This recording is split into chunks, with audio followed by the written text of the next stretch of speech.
Boa tarde, sejam bem-vindos. Fórum Estudante inicia aqui um ciclo de grandes entrevistas a presidentes de instituições de ensino superior, quer do ensino politécnico, quer do ensino universitário, e temos o grande gosto de poder começar este ciclo com o professor Pedro Dominguinhos, que preside ao Conselho Coordenador dos Institutos Superiores Politécnicos e é também presidente do Instituto Politécnico de Setúbal. É um gosto poder contar consigo, seja bem-vindo a esta nossa conversa, num tempo em que vivemos uma crise que evidentemente também afeta o ensino superior, que coloca muitos desafios. Importa poder ter nesta conversa algumas perspectivas, quer sobre o momento presente atual, quer sobre o futuro próximo e os desafios que se colocam. Sr. Pedro Dominguinhos, recentemente o CSISP anunciou que está a delinear um plano de regresso às atividades presenciais, na sequência das recomendações do Ministério da Ciência, Tecnologia e Ensino Superior. Com que base em critérios é que será definida essa data de regresso e como é que, no concreto, pensa que se vai concretizar esse regresso às atividades letivas, quer à distância, quer presenciais? Agora sim. Boa tarde a todas e a todos. Esta também é uma aprendizagem que estamos a fazer, que é a utilização da tecnologia e, só começando com um momento de algum humor, olhando para a minha fotografia, há uma grande diferença, que agora estou com muito mais cabelo do que estava na apresentação. Essa também é uma das consequências da pandemia que estamos a viver. Mas, respondendo à sua questão, nós estivemos reunidos na passada quarta-feira, temos vindo a fazer reuniões semanais do Conselho Coordenador, porque entendemos que nesta fase é fundamental esta proximidade e um dos primeiros critérios é garantir a segurança dos estudantes, dos docentes, dos trabalhadores não docentes, num regresso às diferentes tipologias de atividades. Por outro lado, o segundo critério é o da consequência para a conclusão das unidades curriculares ou dos cursos de CETESP, de licenciatura ou de mestrado que estamos naturalmente a frequentar, ou que os estudantes estão a frequentar. Portanto, esses são dois critérios fundamentais, colocando sempre a segurança dos membros da comunidade académica acima de todas as outras. Por isso é que os planos que estamos a preparar serão depois validados pelas autoridades locais e ou regionais de saúde, no sentido de perceber a sua execuibilidade ou eventuais alterações que teremos que fazer face àquilo que são as nossas intenções. Em relação especificamente a esta dimensão da segurança, que linhas é que estão a ser preparadas? Estão as instituições de ensino superior preparadas para fornecer máscaras, para garantir modelos de higienização dos espaços, para terem espaços que possam garantir a distância física no caso das atividades letivas presenciais? Como é que as instituições de ensino superior, particularmente o ensino superior politécnico, estão perante estes desafios de garantir a segurança no regresso às aulas? A primeira palavra é de garantia da segurança e, portanto, tudo faremos para garantir a segurança de todos os membros. E ainda hoje existiu uma reunião hoje dos administradores dos institutos politécnicos e estamos a preparar uma aquisição conjunta de máscaras. Há hoje uma notícia que o CITEV já certificou as primeiras empresas de produção de máscaras sociais, ditas sociais, e portanto para a generalidade dos membros da comunidade académica nós iremos garantir essas máscaras sociais. Estamos a fazer essa aquisição conjunta, naturalmente para termos aqui economias de escala, e esta é a primeira garantia. A segunda é que muitas das instituições estão a produzir hoje viseiras no âmbito das suas políticas de responsabilidade social, e também aquelas que estarão a produzir irão distribuir viseiras aos docentes, aos não docentes. Depois há, no caso dos cursos da área da saúde, como é óbvio, outro tipo de equipamentos que serão disponibilizados, quer aos docentes, quer aos estudantes, para poderem exercer as suas atividades, quando isso se revelar possível. Há depois a questão da higienização, que tem, por um lado, a ver com os espaços que serão utilizados e também com o distanciamento social que tem que se garantir nos laboratórios, nas salas de aulas, se eventualmente fizermos exames presenciais, porque vamos ter que diminuir a capacidade em cada uma das salas para fazer exames ou para os laboratórios face àquilo que são as condições normais de utilização desses mesmos espaços. Por outro lado, temos que também garantir circuitos pedonais recomendados para que os estudantes e os trabalhadores docentes e não docentes possam circular nos diferentes edifícios, definir a periodicidade da higienização, os materiais com que são feitos, mas este é um trabalho que estava e que está previsto nos planos de contingência que as instituições construíram logo no início de março e que, como é óbvio, estão agora também a atualizar face a este novo plano. E, portanto, todos os procedimentos estão a ser definidos nos planos de contingência e durante os próximos dias, as próximas semanas, será feito um esforço muito grande de planeamento, de aquisição de equipamentos para garantir em segurança, quando se equacionar o regresso, para aquelas atividades, como eu disse, consideradas fundamentais, para que todos tenhamos a certeza absoluta que estamos a colocar todas as medidas em favor da segurança das mesmas pessoas. Este período tem sido um período muito desafiante para as instituições de ensino superior, particularmente naquele que tem sido o esforço enorme e muito meritório que docentes e estudantes têm feito para um ensino à distância. Como é que tem avaliado esse esforço? Como é que tem desenvolvido essa nova dimensão, muito desafiante, mas muito interessante também como resposta à impossibilidade de um ensino presencial? Como é que tem sido o ensino à distância na experiência das instituições de ensino superior, particularmente dos politécnicos? Tem sido um esforço muito intenso, tem sido um esforço muito participado, mas que tem valido a pena. Nós, a maior parte das instituições, encerrou, até antecipando-se à data, às instruções do próprio governo, portanto encerraram presencialmente as atividades letivas no dia 11 ou 12 ou 13 de março e portanto começaram imediatamente a delinear os planos para a transição para o ensino à distância, do ensino presencial para o ensino à distância. E portanto a capacidade de resposta foi muito significativa. Houve, como é óbvio, nos primeiros momentos, a necessidade de adaptar as plataformas tecnológicas, de escolhê-las, de identificar aquelas que mais se adaptavam e, portanto, hoje em dia estamos em multiplataforma, 3, 4 plataformas que as instituições estão a utilizar, também depende dos recursos tecnológicos que tinham ou que é aquilo que já estavam a utilizar. O Moodle todos estão a utilizar, agora em videoconferências, uns utilizam o Zoom, outros utilizam mesmo programas como o Teams, outro o WebEx e, portanto, estamos a falar, houve aqui um trabalho muito grande de adaptação às plataformas tecnológicas e também de preparação dos materiais que os docentes tiveram que passar a disponibilizar, do planeamento dessas mesmas atividades letivas adaptadas ao ensino à distância. E, eu diria, passadas as primeiras 2 semanas, e aqui houve, eu diria, estratégias distintas, houve instituições que começaram praticamente no dia seguinte, houve outras que fizeram um compasso de espera e tiveram 1 semana, 2 semanas para definir essa mesma preparação. Houve uma produção, eu acho que aqui é extremamente relevante, de um conjunto de guias e orientações para o ensino à distância, para guias e com muitos deles com dicas que deveriam ser utilizadas. Depois, numa fase posterior, já passámos, e esse é um aspecto central, para a avaliação também, portanto este é um processo, eu diria, que move muita discussão, mas que hoje em dia, passado estes 40, 45 dias, o sistema de ensino à distância está disseminado na maioria ou na totalidade das instituições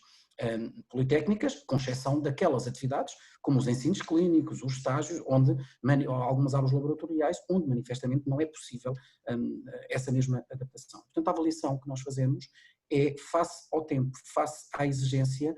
é manifestamente positiva. É um processo também que gostava de realçar, que tem sido de melhoria contínua da aprendizagem, e todas as instituições têm mecanismos de recolha de informação com o envolvimento dos docentes, dos órgãos, designadamente dos conselhos pedagógicos e também das associações académicas e dos estudantes, através de fóruns, através de inquéritos, e portanto isto é um processo que estamos a monitorizar e a tentar a todo o tempo melhorar as respostas que estamos a dar. Se no início a questão da avaliação não era tão significativa, hoje é importante e nós temos estado a delinear um conjunto de estratégias para garantir a avaliação o mais justa e equitativa possível, para, naturalmente, conseguirmos concluir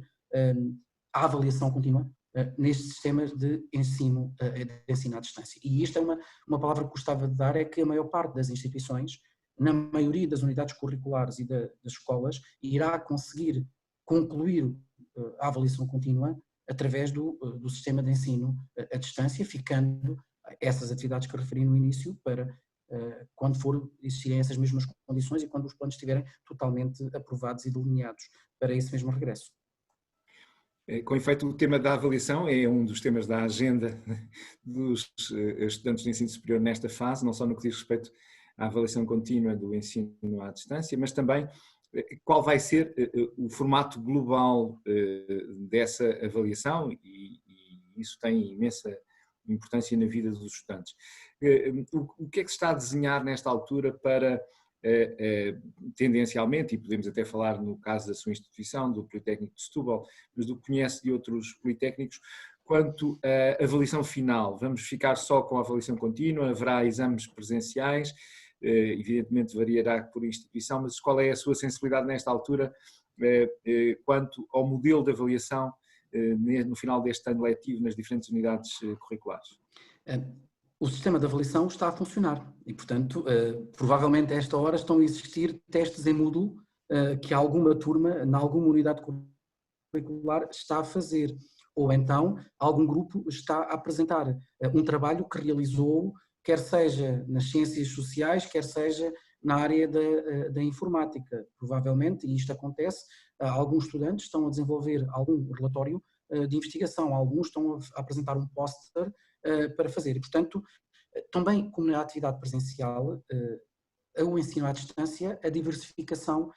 de acordo com os objetivos de aprendizagem que são delineados para cada uma das unidades curriculares, é a norma. Portanto, nós não temos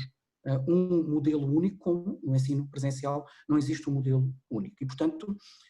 é possível e vai ser possível concluir, como disse há pouco, a maioria das unidades curriculares com avaliação de ensino à distância. Naturalmente sabemos que o ensino presencial continua a ser crucial, há um conjunto de competências que só é possível serem desenvolvidas através desse mesmo ensino presencial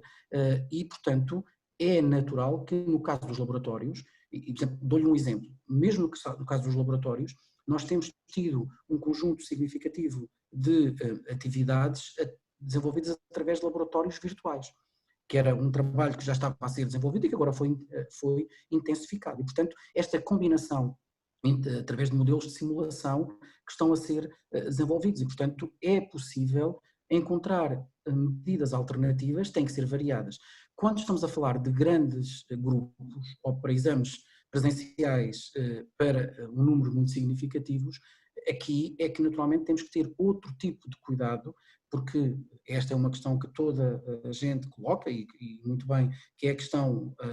da integridade académica e da garantia ou do combate ao plágio ou outro tipo de situações, e temos que encontrar também, até porque aqui também há a questão do RGPD, que é importante nós termos em atenção, portanto também se aplica ao digital, e permita-me já agora, que estão aproveitando este tempo, a questão das gravações autorizadas ou não autorizadas, da disseminação, são questões muito importantes e a maior parte das instituições de ensino superior, felizmente, não tem registado grandes problemas nas aulas que estão a ser lecionadas e apelo também aqui ao cumprimento das regras de segurança que são fundamentais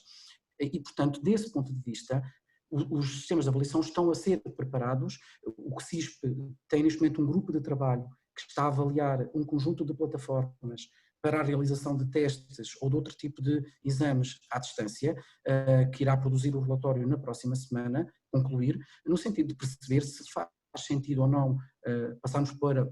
um modelo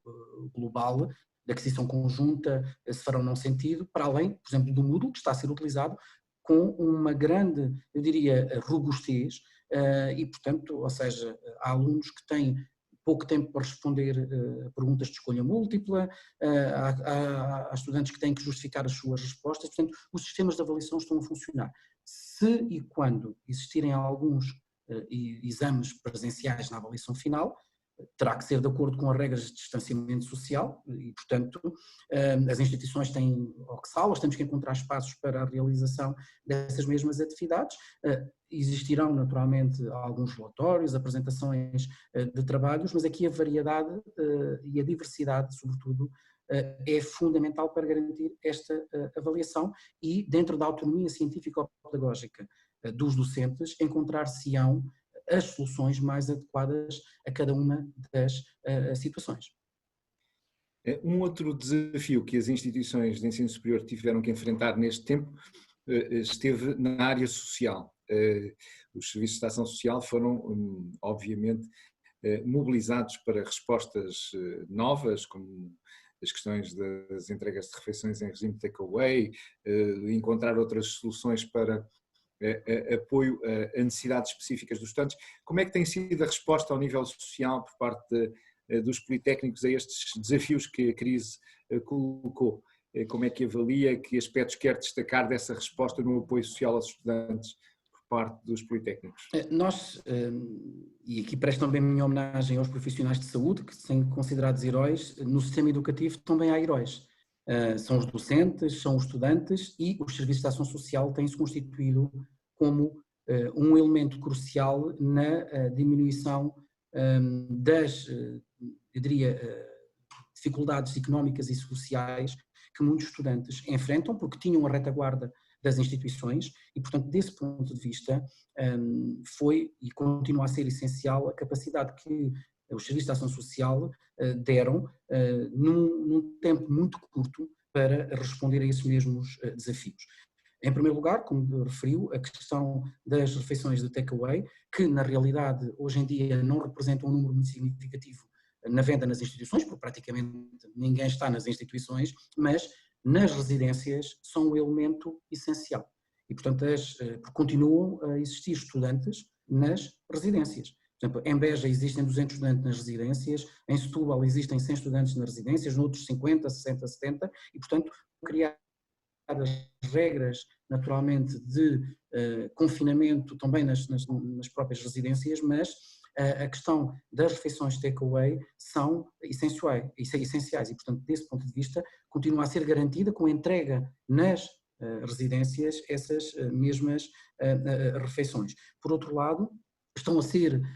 criados programas de emergência social, muitas instituições já têm, para acorrer a dificuldades, por exemplo, no pagamento das propinas, que possam ocorrer a partir de agora, no pagamento de outras atividades, ou, por exemplo, de outras atividades excepcionais, fundo de emergência, que naturalmente tentarão dar resposta a essas mesmas necessidades. Por outro lado, que era um aspecto crucial, que identificámos muito cedo que a inexistência de equipamentos informáticos ou de acesso à internet era um elemento que não permitia a equidade. E, portanto, hoje em dia, a quase totalidade das instituições politécnicas possui um programa de empréstimos de computadores, que também muitas vezes é acompanhado de oferta, nesse caso oferta temporária, de hotspots de acesso à internet, em estreita articulação com muitas associações académicas. Também aqui gostava de referir que as associações académicas estão a desempenhar o seu papel de responsabilidade social, ajudando os seus colegas,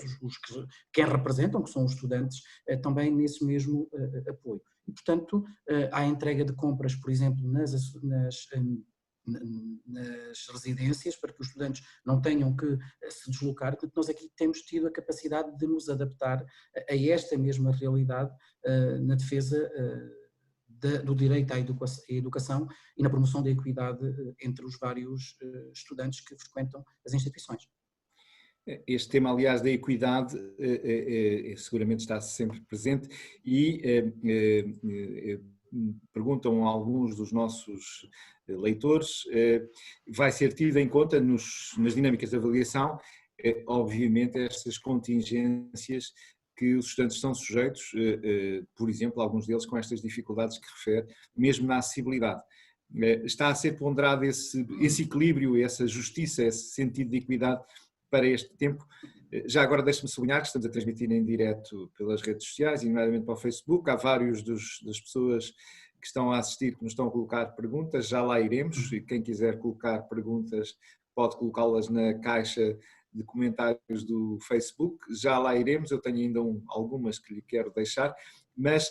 este sentido de justiça e de noção da realidade que vivemos vai ser tido em conta nos processos de avaliação deste ano. O comunicado do CSISP foca um aspecto muito fundamental, devem ser garantidas as condições de equidade.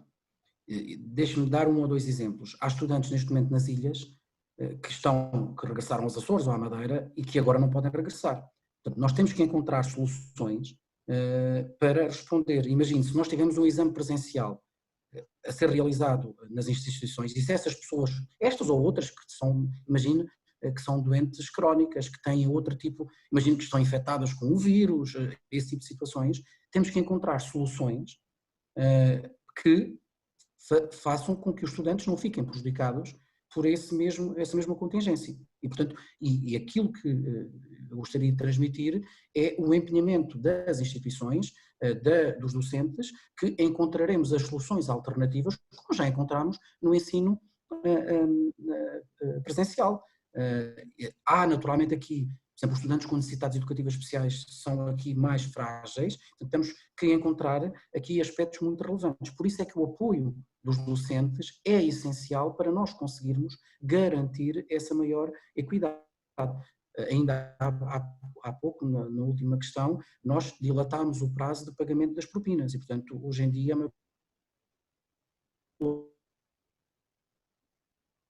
setembro, um pagamento.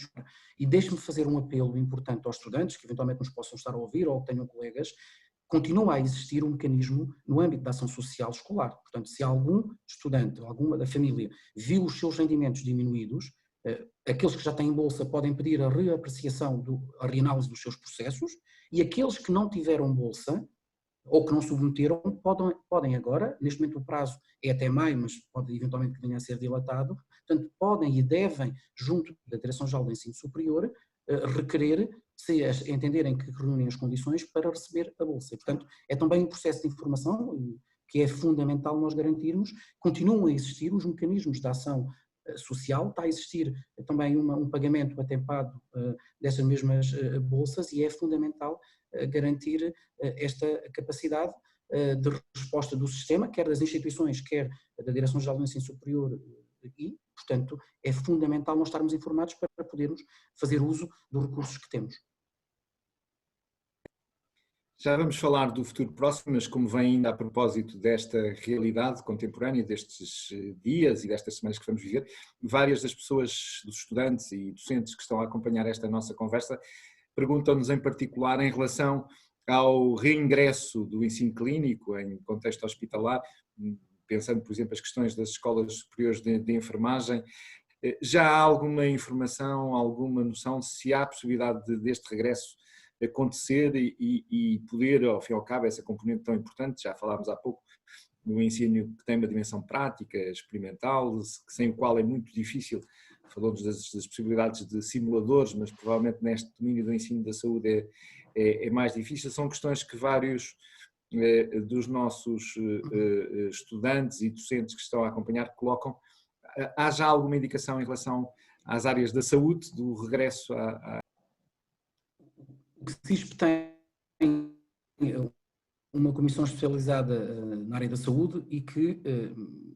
tem estado a produzir um conjunto de documentos, de reuniões e também em estreita articulação, quer com o Ministério da Saúde, quer com o Ministério da Ciência e Tecnologia e Ensino Superior, mas também com as ordens profissionais. E a primeira questão, e que nós já conseguimos resolver num conjunto significativo de licenciaturas, foi garantir, dentro daquilo que são as condições de acreditação, que os estudantes dos últimos anos conseguiam concluir dentro de um prazo razoável, eventualmente até setembro, mas muitos deles até conseguirão concluir até julho as suas licenciaturas. Isso foi possível na área da enfermagem, em estreita articulação com a Ordem dos Enfermeiros e com a Agência de Avaliação e Acreditação, dentro das condições que estão definidas para a certificação e para a Ordem dos Enfermeiros reconhecer os cursos e, portanto, é possível garantir na maior parte das instituições, aqueles que já cumpriram 1.800 horas de ensino clínico, que podem concluir, naturalmente tendo de concluir com sucesso as restantes unidades curriculares onde estão inscritas este semestre, com recurso a outras metodologias, portanto, é possível. No caso da fisioterapia, também na Comissão Instaladora da Ordem, existe também já uma proposta e noutras tecnologias da saúde isto também vai ser conseguido. E, portanto, acho que foi um trabalho muito intenso e que estamos no bom caminho para garantir a conclusão com sucesso. No caso concreto dos alunos dos anos finais que ainda tenham, que necessitem de horas de ensino clínico, ou dos primeiros, segundos ou terceiros anos dessas áreas, nós estamos a desenvolver contactos e aqui, apesar do Ministério da Saúde desempenhar aqui um papel fundamental, as administrações regionais de saúde e os centros hospitalares, os centros de saúde, outra tipologia, têm autonomia e, portanto, tem que ser uma negociação que tem que ser feita. Aquilo que lhe posso dizer é que estão a ser desenvolvidos um conjunto de contactos entre os dois ministérios e os centros hospitalares para analisar as condições de regresso, mas terá que ser muito articulado quando estiverem criadas as condições. Mas é nossa intenção poder regressar, como é óbvio, de imediato não será possível, mas ter aqui um horizonte temporal que será faseado também para o regresso, até porque hoje em dia, no início era mais complexo, mas há muitas instituições que têm circuitos Covid e circuitos não Covid e, portanto, agora, sobretudo temos que perceber que é a capacidade de resiliência dos próprios sistemas nacionais, das próprias instituições de saúde. Os sistemas estão muito, eu diria, sobrecarregados e tem que existir, naturalmente, a disponibilidade dos orientadores clínicos para poderem, como é óbvio, acompanhar os nossos estudantes. Mas esse é um trabalho que estamos a fazer e que estou convencido que nas próximas semanas teremos uma resposta para aquilo que poderá ser o regresso com as condições que têm que ser negociadas ao ensino clínico, porque sem o ensino clínico, como é óbvio, não haverá possibilidade de conclusão das unidades curriculares. Equacionamos, naturalmente, a possibilidade de poder estender durante algum tempo o ano letivo, mas temos de tornar aqui algo que seja execuível, sempre atendendo às condições de saúde que a própria Direção-Geral de Saúde nos recomendar e impuser para que nós possamos cumprir. Temos também aqui algumas questões que nos vão chegando por via Facebook em relação ao acesso de estudantes vindos do ensino profissional. Já há informações sobre esta temática, como é que se vai processar o acesso em termos de específicos deste universo? Já há mais informação que possamos partilhar? O Decreto-Lei 11/2020 estabelece as condições e possibilita o ingresso nas licenciaturas pelos estudantes provenientes dos cursos de dupla certificação do ensino secundário e artístico. E, portanto, desse ponto de vista, está neste momento em discussão pública a portaria que operacionaliza esses mesmos concursos. Nós já analisámos em sede de CSISP esta situação. O acesso pressupõe 3 componentes importantes, que é a média desses estudantes, a classificação nas provas de aptidão pedagógica e uma prova que terá que ser feita em cada uma das instituições. Nós, naturalmente, encaminhamos para que, no caso das provas,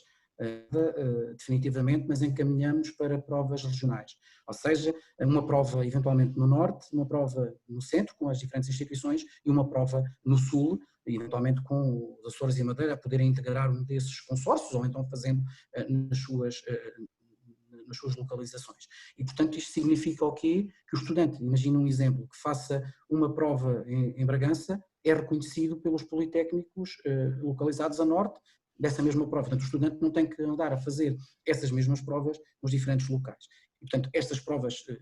neste momento as instituições estão a preparar os seus regulamentos e até ao dia 15 de maio vão ter que enviar à Comissão Nacional de Acesso ao Ensino Superior o elenco das provas, bem como os pesos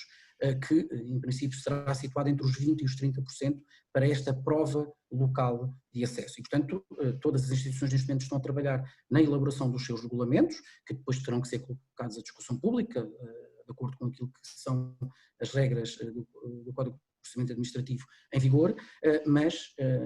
estamos a trabalhar. Estamos a aguardar depois o que será o despacho das vagas para perceber a possibilidade dessas vagas que teremos e, portanto, há a possibilidade de, no próximo ano letivo, este sistema de acesso ao ensino superior poder funcionar. E, portanto, nós já o dissemos, que entendíamos que era uma forma de corrigir uma desigualdade que existia, é rigoroso, como também sempre o dissemos, é exigente, como sempre o dissemos, naturalmente é diferenciado, porque o percurso no ensino secundário também é diferenciado. Mas no que se refere a calendários, ainda não há informação mais detalhada Não, quanto calendários a não, calendário. mas estaremos sempre a falar de provas, eu diria, tenho dificuldades em dizer uma data, mas ou finais de julho ou setembro, eventualmente, é quando estaremos a falar das provas, porque à partida, porque há aqui um processo muito intenso e num prazo muito curto de elaborar provas, regulamentos, e portanto manda a prudência dizer que temos que ser ponderados na elaboração, mas à partida, eventualmente em setembro, podemos estar a falar nas provas, mas não me queria comprometer com uma data, portanto aquilo que eu sugiro é que os interessados, e naturalmente nós também faremos essa divulgação, estou convencido que a própria Fórum Estudante também fará a divulgação, é estar muito atento à publicação dos regulamentos e aos calendários que serão publicados para o acesso ao ensino superior, às licenciaturas, neste caso, por parte dos estudantes com dupla certificação do ensino secundário. Ainda no que diz respeito à avaliação, referiu que existe em curso, quer a avaliação contínua decorrente do ensino à distância, quer a consideração de outros modelos de avaliação. Por exemplo, poderá vir a ser possível que teses de mestrado venham a ser defendidas online? Já estão a ser defendidas online. Já estão a ser defendidas online. É uma hipótese que se coloca claramente em cima da mesa. Exatamente. Dissertações de licenciatura, hoje de manhã tive uma reunião de um júri para professor coordenador que foi feito online. Também aqui, a legislação que foi publicada prevê exatamente esta situação. E, portanto, não há justificação para que não existam discussões das dissertações de mestrado ou das provas finais de licenciatura quando isso se colocar. Hoje em dia os meios tecnológicos existem, prova disso é a nossa conversa neste momento, e estão garantidas a segurança. Nós, por exemplo, estamos a fazer em Setúbal as sessões de esclarecimento dos maiores de 23 através de uma plataforma semelhante a esta, e portanto é possível em muitas das situações nós utilizarmos as plataformas, os meios tecnológicos ao nosso dispor, e as dissertações já estão a decorrer e irão decorrer naturalmente. Isso não é um entrave neste momento, nem pode ser apresentado como um entrave para a não discussão. Olhando um pouco mais para o futuro próximo, sabemos que esta crise não termina agora com o final do estado de emergência, que provavelmente se vai prolongar no tempo, com configurações do próximo ano letivo da crise que estamos a viver. Vamos viver um ano letivo centrado no ensino à distância, com base no confinamento. Não creio que seja esse o caminho e que vamos poder estar presencialmente nas instâncias de ensino superior. O que é que se prevê para o próximo ano letivo decorrente desta Eu aqui diria que temos que avaliar de uma forma muito próxima e permanente a evolução da situação. Temos que acreditar na ciência e, sobretudo, por isso é que nós falamos num regresso faseado, gradual, testar as soluções neste momento, durante este período com o menor número de pessoas, para perceber o que é que podemos naturalmente desenvolver no próximo ano letivo. Há uma coisa que eu estou convencido, que dificilmente teremos aulas teóricas em anfiteatros cheios com 100 ou 200 pessoas. Dificilmente a continuarmos, enquanto não existir uma vacina ou enquanto não existir um tratamento eficaz e rápido, a continuar essas medidas de distanciamento social, esse será, eventualmente no próximo ano, um novo normal. E, portanto, deixe-me dar um pequeno exemplo prático. O Técnico de Setúbal cancelou a entrega das cartas de curso previstas para setembro, porque junta 600 ou 700 pessoas, apesar de ser no pavilhão ginásio-desportivo, mas naturalmente já antecipámos para não provocar essas mesmas situações. E, portanto, vai ser um ano em que o blended learning vai, certeza absoluta, ser uma norma. Vai ser um ano em que nós temos que ser muito criativos, muito imaginativos. Uma pequena quebra de sinal, mas acho que já regressamos. Esta é uma das questões que temos que precaver no caso das avaliações. É quando há uma quebra de sinal, portanto, é uma das situações técnicas que temos que olhar e que também tem que ser prevista. Mas estava eu a dizer que vamos ter um ano que será muito exigente, que obrigará a uma grande coesão das comunidades académicas, a uma grande compreensão das atividades académicas, e também espero que com estes meses de aprendizagem consigamos definir procedimentos e rotinas mais condizentes com uma sã convivência, mas que provavelmente não terá os mesmos níveis de proximidade e o mesmo número de pessoas nas unidades curriculares. Isso vai obrigar-nos, provavelmente, ao desdobramento de turmas laboratoriais ou práticas, e aqui há uma exigência de recursos, que temos que encontrar soluções imaginativas e criativas para responder a este mesmo desafio. Ainda no contexto deste próximo ano, e pensando nos estudantes que nos Politécnicos estão a concluir a sua formação e que vão sair para o mercado de trabalho, como é que antevê esta entrada, esta transição para o mercado de trabalho num contexto de uma crise económica tão séria e tão profunda? Vai ser um tempo difícil para entrar no mercado de trabalho. Esse tempo coloca-nos desafios a todos, quer pelas situações de layoff, quer pelas situações de desemprego que estamos a viver, e portanto temos que encontrar aqui soluções com as próprias empresas, com as próprias entidades públicas, para podermos desenvolver ações em estreita articulação com as entidades para poder fazer face a essas questões. Repare, há setores que estão a recrutar. Há setores de apoio que naturalmente estão, a área da saúde vai necessitar de um conjunto significativo de pessoas, as áreas das tecnologias de informação ou mesmo algumas áreas industriais, e acreditando nessa mesma retoma, nós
Creio que estamos com algumas dificuldades, voltou aqui a haver uma quebra, mas recuperamos. A sobrecarga hoje da internet é muito evidente também. Sr. Pedro Domingues, falávamos dos que vão ingressar no mercado de trabalho e das dificuldades específicas que têm. Referia-nos nessa dimensão que, enfim, vamos todos ter que responder a esta crise. Não teme também, no contexto desta crise, que, sobretudo, o impacto económico e financeiro no país, as instituições de ensino superior vão ter também uma vida difícil por redução de recursos financeiros que serão mobilizados num contexto de uma crise económica profunda? Vêm aí tempos difíceis para as instituições de ensino superior? Qual é a sua... Eu acho que são tempos desafiantes para todos nós, e portanto nós estamos a sentir neste momento, por exemplo, na ação social falávamos há bocadinho, uma redução das receitas próprias nessa questão da ação social, e portanto, mas esperamos que sejam dentro, e acho que a aprovação ontem no Conselho Europeu das medidas de estímulo de apoio à economia a nível europeu e concertado, acho que é um sinal muito importante da relevância e da importância da retoma. Portanto, acho que nós temos que estar preparados para poder lidar com uma situação de eventual diminuição do número de estudantes, de maior dificuldade no pagamento de propinas. Não é por acaso que muitas instituições estão a implementar programas, na medida do seu possível, em colaboração com muitas empresas, com instituições financeiras que hoje em dia, ao abrigo do mecenato, estão também a apoiar essas atividades. A maior parte delas vai anunciar, ou já anunciou esta semana, ou vai anunciar nas próximas semanas, a criação de programas de apoio social aos estudantes que estão a frequentar ou que no próximo ano frequentem as instituições de ensino superior, e portanto acho que é importante nós termos aqui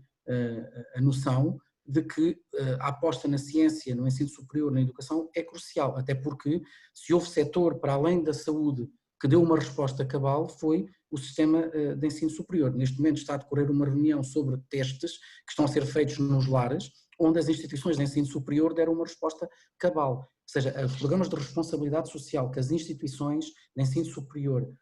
desenvolveram nos seus territórios são bem um exemplo que só a competência, a existência de recursos humanos qualificados, com o voluntariado de muitos estudantes e de muitos docentes também, trabalhadores não docentes, são essenciais para este tempo que estamos a viver. Eu não quero acreditar, naturalmente não podemos ficar de fora do esforço coletivo que tem que ser feito, não é isso que está em causa, mas eu não posso acreditar, e eu acho que hoje em dia esses riscos estão ultrapassados, de desinvestir na ciência e no ensino superior. E, portanto, este é um apelo que fazemos, nós temos dado o nosso contributo e estou convencido que o país reconhecerá esse mesmo contributo, até porque, repare, muitos dos programas que hoje em dia estão abertos ao nível dos fundos comunitários pressupõem uma parceria muito forte entre o sistema social e o sistema científico e tecnológico e ensino superior, entre o sistema empresarial e o sistema científico e tecnológico e, portanto, entre as entidades públicas. Deixe-me dar um pequenino exemplo. O INA publicou ontem um conjunto de guias para a administração pública na área da liderança, do ensino à distância, de webinars, de trabalho colaborativo, que foi feito em parceria com vários organismos da administração pública para responder também a esses mesmos desafios. Nós temos que trabalhar de uma forma diferente, muito mais colaborativa nos territórios, entre as instituições, para conseguirmos em conjunto